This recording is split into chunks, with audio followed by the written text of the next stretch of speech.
Olá, pessoal! Temos aqui um exercício bastante interessante da parte de equilíbrio estático, onde uma garrafinha d'água ela é mantida suspensa por uma corda que está presa a dois palitos de dente.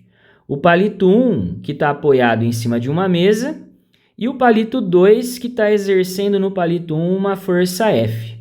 E é justamente essa força F que ele quer que a gente encontre uma expressão que define a sua intensidade.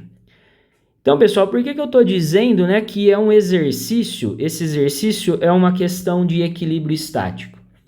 Porque ele fala aqui no enunciado que o conjunto vai se manter estático, ele está dizendo aqui, porém na iminência de rotacionar.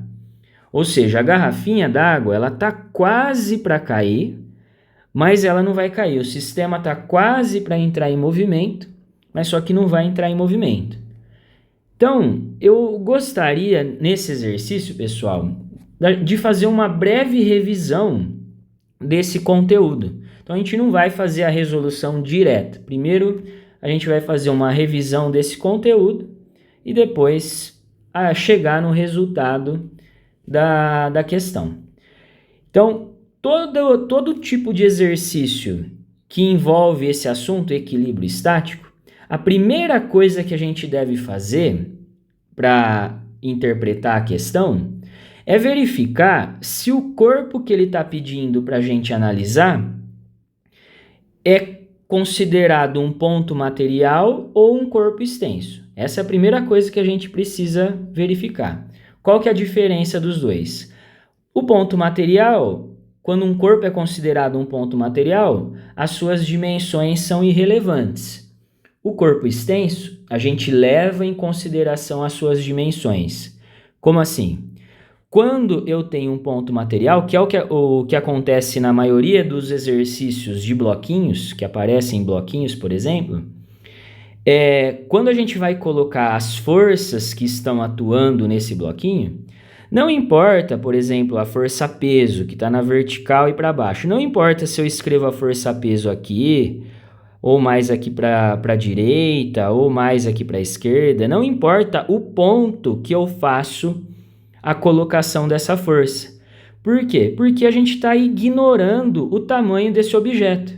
Então, a gente pode simplesmente considerar esse bloquinho um único ponto e desenhar todas as forças que atuam nele, que atuam no bloquinho, nesse ponto.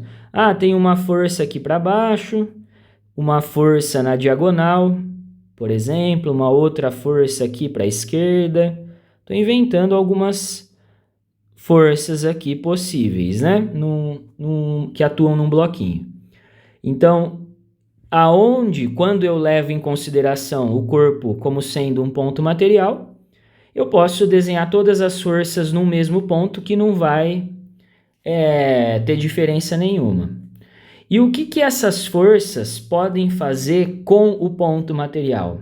O que o efeito dessas forças pode produzir nesse ponto material? Elas podem fazer esse objeto sofrer um deslocamento ou uma translação. Dependendo da intensidade dessas forças, o bloquinho ele pode subir, pode descer, pode ir para a direita, para a esquerda, na diagonal, ele pode sofrer um deslocamento.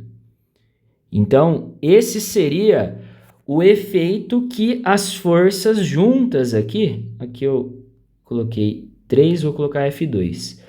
Então, essas forças juntas num ponto material poderiam produzir nele um deslocamento ou uma translação para algum lado. Poderia fazer esse bloquinho que está em repouso entrar em movimento para algum lado. Mas se eu quero que ele permaneça em equilíbrio estático, para o ponto material permanecer em equilíbrio estático, eu preciso então verificar que o efeito de todas essas forças precisa necessariamente ser nulo. A resultante ou a força resultante que essas forças estão produzindo no bloquinho tem que ser zero. Para quê? Para que ele permaneça parado, para que ele permaneça sem ganhar velocidade. Se ele está em repouso, ele vai permanecer em repouso. Lembrando que força resultante é o produto massa vezes aceleração. Então, se ele vai permanecer em repouso, ele não pode ter aceleração. A aceleração dele vai ser zero. Isso significa que o efeito de todos esses vetores, né, de todas essas forças, vai ser nulo. Então, como que a gente analisa isso, né? Olhando numa questão de um ponto material. Como a gente tem forças em direções diferentes, a gente poderia aqui traçar um eixo horizontal, que eu vou chamar aqui de eixo X, um eixo vertical, que seria o eixo Y, e aí como a força F2 está na diagonal, a gente decompõe a força F2, descobre a contribuição dela na horizontal e na vertical. E aí, então, se a gente quer que o ponto material permaneça sem transladar, né, sem se deslocar para nenhum lado, sem ganhar velocidade para nenhum lado, eu preciso garantir que forças que estão em direções opostas precisam se anular. O efeito produzido em direções opostas precisa ser cancelado. Então, a força para cima, o Fy, tem que anular a força para baixo, que é o F1, o Fx, que está para a direita, tem que anular a força F3, que está para a esquerda. Como a gente decompôs a força F2, ela se transformou em duas, né? O Fy, a força Fy e a força Fx. Então, eu não preciso pensar mais nela. Então, para garantir que um corpo material permaneça em equilíbrio estático, basta a gente olhar as forças e dizer que a resultante entre elas vai ser zero. Agora, o corpo extenso, quando a gente analisa, quando a gente vai colocar as forças num corpo extenso, o ponto que a gente coloca essas forças, ele é relevante. Dependendo do ponto que eu desenho a força, o efeito produzido nesse corpo extenso pode ser diferente. Por quê? O corpo extenso, além dele poder sofrer a translação de um ponto A até um ponto B, igual acontece com o ponto material, além dele poder sofrer translação, ele pode também sofrer rotação. Ele pode rotacionar no sentido anti-horário ou no sentido horário. Isso vai depender do local que as forças estão sendo aplicadas. Então, quando a análise é uma análise de um corpo extenso, equilíbrio estático de um corpo extenso, se eu quero que ele permaneça parado, eu preciso garantir que ele não vai sofrer translação, ou seja, a força resultante no corpo extenso tem que ser zero, igual acontece no ponto material. Então, ele não translada, não se desloca para nenhum lado, não ganha velocidade para nenhum lado. E também eu preciso garantir que ele não rotacione, que ele não gire nem no sentido anti-horário e nem no sentido horário. E a grandeza física que mede a intensidade dessas possibilidades de rotação, a gente chama de momento de uma força ou torque de uma força. O momento ou torque mede a tendência de rotação que cada força está produzindo no corpo extenso. Então, para que o corpo permaneça sem rotacionar, a gente fala que o momento ou torque resultante é nulo. E pensando de uma maneira similar à análise das forças, da força resultante, a gente fala que o momento total produzido pelas forças no sentido anti-horário tem que ser igual ao momento total produzido pelas forças no sentido horário. Isso garante que ele não vai rotacionar. Então, esse exercício que a gente tem, né? Essa questão da FUVEST, é um exercício de ponto material ou corpo extenso?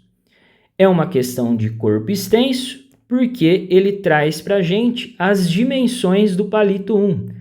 E a gente tem as forças sendo aplicadas em locais diferentes. Então, é uma questão envolvendo corpo extenso. Então, como que a gente vai resolver?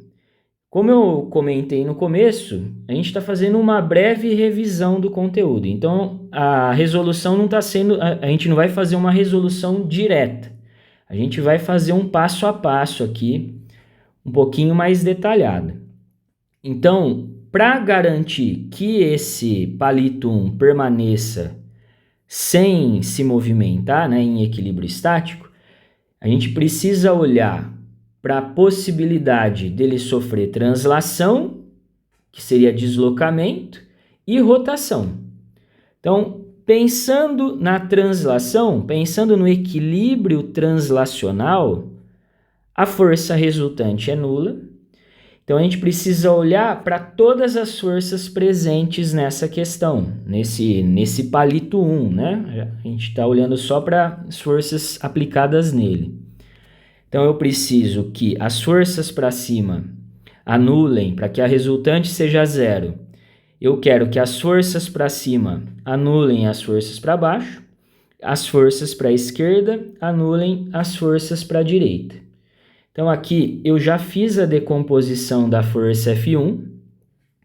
Esse ângulo θ que eu coloquei é o mesmo ângulo que ele deu aqui embaixo, né? Se a gente pensar na geometria, se eu traçar uma reta aqui paralela à direção da corda, esse ângulo θ e esse ângulo θ, eles são ângulos correspondentes, então eles são iguais, a intensidade deles, o valor desses ângulos é o mesmo. Então, eu coloquei aqui no exercício o ângulo θ, já na decomposição da força F. Agora, quais seriam outras forças presentes, né? Ele diz que o palito 1 ele está na iminência de rotacionar, ele está quase para girar, para cair aqui a garrafinha está quase para cair, o palito 1 está quase para rotacionar no sentido anti-horário, mas ele não vai rotacionar. Então, significa que ele está perdendo, ou já perdeu praticamente quase todo o contato com a mesa. Ele vai estar relando na mesa somente nesse ponto A, porque ele está quase tombando. Então, se ele está encostado na mesa somente nesse ponto A, pelo fato dele relar na mesa, ele empurra a mesa para baixo, a mesa devolve nele uma força para cima, que seria a força normal. Então, pensando nas forças verticais, né, nesse exercício, essas seriam as forças, a F1, a normal, e essa força P, ele falou que é a força que a corda exerce no palito 1. Então, para garantir o equilíbrio translacional, as forças para cima, a soma ou a resultante das forças para cima, tem que ser igual a soma ou a resultante das forças que estão para baixo. Então, Fy mais normal tem que anular, o efeito das duas tem que anular o efeito da força P. Agora, olhando para as forças na horizontal, a gente verifica, né, que a força F ela contribui com a componente Fx para a esquerda, e a gente não colocou, e o exercício não deu, nenhuma outra força na horizontal. Se só tivesse essa força Fx, se a gente só tivesse ela, com certeza o palito ele iria escorregar para a esquerda. Mas como a gente está numa questão de equilíbrio estático, ele não pode se movimentar. Então precisa existir uma outra força para a direita, aqui no ponto A, que vai impedir o escorregamento do palito 1 para a esquerda. E essa força que impede o escorregamento, a gente chama de força de atrito. Força de atrito seria a força que iria impedir o palito 1 de escorregar em cima da mesa. Então, para garantir o equilíbrio translacional, eu preciso, agora olhando para as forças na horizontal, a força Fx, que é a força para a esquerda, ela precisa necessariamente ter a mesma intensidade da força de atrito para que o palito não escorregue, né, para a esquerda no caso. Então a gente precisa dessa igualdade, garantindo assim o equilíbrio translacional, e aí o palito não vai se movimentar nem para cima e nem para baixo, nem para a direita e nem para a esquerda e nem em nenhuma outra direção. Depois, aqui, como a gente fez a decomposição da força F, é como se ela não existisse mais, né? A gente só está olhando para suas componentes, a normal, a força de atrito e a força P. Mas só que, pessoal, se a gente fosse resolver essa questão, né, começando por esse caminho, a gente iria verificar que essa análise aqui inicial não traria para a gente a resposta. Ele quer o valor da força F. Se a gente tenta isolar a força Fy aqui, jogando a normal para o outro lado, e aqui no caso a força Fx já está isolada, a gente não consegue chegar em nenhuma das alternativas que ele está propondo. A gente pode ver que todas as alternativas estão relacionando a força F com as dimensões do palito 1. Então, aqui nessas igualdades que a gente chegou, não teria como a gente colocar essas distâncias. Então, somente com a análise do equilíbrio translacional, a gente não conseguiria chegar na resposta do exercício. Então, como o palito 1 está sendo considerado um corpo extenso, agora a gente vai verificar a outra condição de equilíbrio, que seria a possibilidade dele rotacionar. Eu não quero que o palito 1 rotacione, eu quero que ele permaneça em equilíbrio estático. Então, o momento ou torque resultante nesse palito 1 precisa ser zero. Ou seja, a tendência criada pelas forças, a tendência de rotação criada pelas forças no sentido horário tem que ser igual à tendência criada pelas forças no sentido anti-horário. Então, para que ele permaneça sem girar, sem rotacionar para nenhum lado, a contribuição de cada força em cada sentido precisa ser igual, o efeito total em cada sentido precisa ser igual para que para que o momento resultante ou torque resultante seja nulo.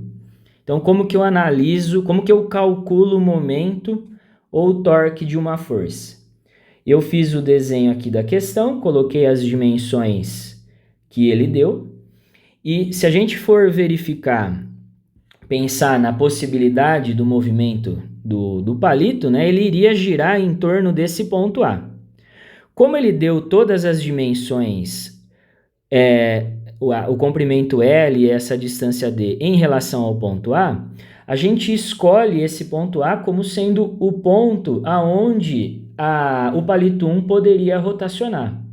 Tem alguns exercícios de equilíbrio rotacional que a gente pode escolher qualquer ponto. Não necessariamente o que a barra vai realmente girar. Mas aqui no exercício, como ele deu as dimensões já em relação a esse ponto, a gente vai analisar a rotação ou a possibilidade de rotação em torno desse ponto A. Então a gente chama ele de polo, seria uma espécie de eixo de rotação.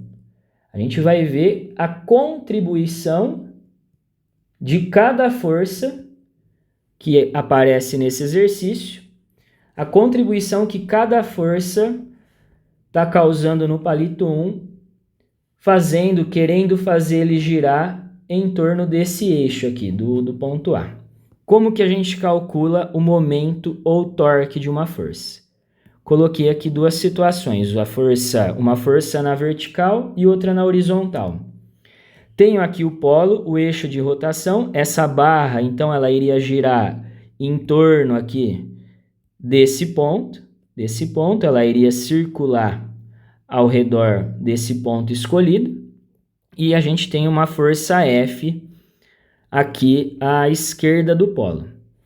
Então, primeira coisa que a gente pode notar é que como a força F ela é para baixo, Se esse ponto seria, a gente imagina esse ponto como sendo um ponto fixo com uma articulação, quando a gente aplica essa força F para baixo, nós iríamos produzir uma tendência, né, de rotação nessa barra no sentido anti-horário.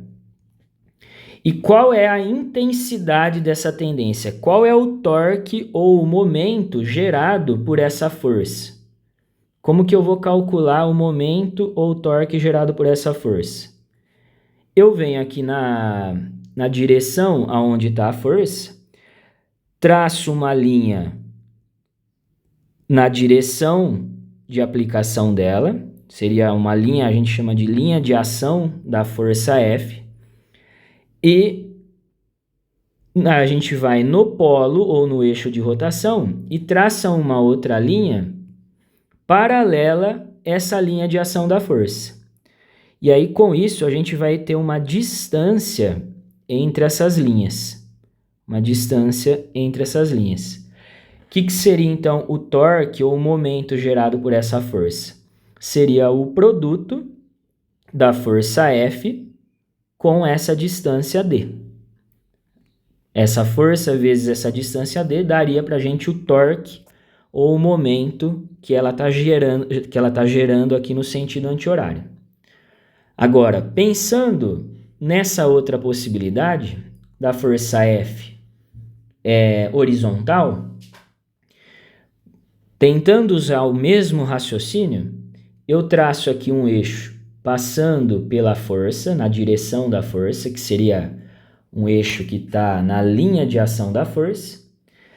E aqui a gente verifica, ao tentar traçar um outro eixo paralelo a essa linha, passando pelo polo, a gente verifica aqui que os eixos acabam coincidindo, né? O eixo que passa pela força F é o mesmo que passa pelo polo. Ou seja, não está existindo nenhuma distância entre esses eixos. A distância aqui é zero. Então, nesse caso, a gente verifica que a força F ela não vai produzir nessa barra nenhuma força no sentido de querer fazer ela rotacionar. Então, aqui o momento ou torque é zero. Então, a gente pode generalizar e dizer o seguinte: sempre que uma força tem sua linha de ação passando pelo polo, o momento ou torque dessa força é nulo. Então, voltando para o exercício, se a gente verificar a força normal e a força de atrito, essas duas forças possuem sua linha de ação passando pelo ponto A. A força normal tem uma linha de ação aqui na vertical e a força de atrito tem a sua linha de ação na horizontal. O mesmo também a gente pode já falar da força Fx. A força Fx tem sua linha de ação passando pelo polo. Então, essas forças, normal, força de atrito e a força Fx, não vão conseguir produzir nesse palito 1 uma tendência de rotação, não vão produzir um torque. Então, para análise do equilíbrio rotacional, a gente pode ignorar essas forças. A força F a gente já eliminou, né? Porque a gente fez a decomposição dela. Então, as únicas forças que irão produzir torque nesse exercício são a componente Fy, traçando a linha de ação da força Fy, a distância dessa linha de ação a uma linha paralela que passa pelo ponto A é a própria distância que ele trouxe, a distância L. E pensando na força P, traçando a linha de ação da força P e uma linha paralela a ela passando aqui pelo ponto a distância envolvida seria essa distância D. Então, pensando na rotação, na tendência de rotação produzida por cada força, como a força Fy está para cima, ela está querendo fazer essa barra, esse palito 1, girar no sentido horário. A força P quer fazer a barra girar no sentido anti-horário. Então, para que ocorra o equilíbrio rotacional, eu vou dizer que o momento ou torque produzido pela força Fy, que é no sentido horário, tem que ser igual ao momento ou torque produzido pela força P, que está no sentido anti-horário. E aí, pegando o raciocínio que a gente teve aqui embaixo, força vezes essa distância até das linhas de ação, ficaria força Fy vezes a distância, que no caso é L, é igual a força, que é a força P, vezes a distância das linhas de ação, que é D. A força Fy, como ela vem da decomposição da força F, eu fiz aqui embaixo um breve resuminho. Quando a gente decompõe uma força, a força Fy está com o ângulo θ e a força Fx está sem o ângulo θ. Então, sempre que eu percebo que a força está com o ângulo, eu posso já pular daqui, vir para cá e escrever o seguinte: a força Fy é a força F com o ângulo, então é cosseno do ângulo θ. O cosseno vem da geometria, né? Se eu pego a força Fx e trago ela para cima, eu formo aqui um triângulo retângulo, e aí aplicando o cosseno cateto adjacente, que no caso é o Fy, pela hipotenusa, que é a força F, a gente chega nessa expressão. Mas a gente pode simplesmente pensar, a força Fy está com o ângulo, então vai ser a força F com o ângulo, vezes, então a força F vezes o cosseno do ângulo θ. Então, substituindo aqui na questão, o Fy é F cosseno de θ vezes L, que é igual a P vezes D. Isolando, então, a força F, que é o que ele está pedindo, é o P, o produto P vezes D, dividido. Como tudo isso daqui está multiplicando, a gente passa embaixo, dividindo cosseno de θ vezes L, que a gente fica, então, com a alternativa B, né? A gente fica com a alternativa... não, aqui é seno. A gente fica com a alternativa A. Então, pessoal, aqui, lógico, né? A gente aproveitou esse exercício para fazer uma breve revisão do conteúdo. Para resolver a questão, né? Se eu estou lá no vestibular e quero resolver rápido esse exercício, a gente iria notar que como as alternativas estão usando as distâncias envolvidas, a gente já poderia começar esse exercício fazendo análise do equilíbrio rotacional, que é onde essas distâncias aparecem. Então, fazendo essa análise direto, a gente já conseguiria chegar na resposta sem a necessidade de pensar no equilíbrio translacional. Bom, pessoal, é isso. Espero ter ajudado vocês nesse conteúdo. Um abraço.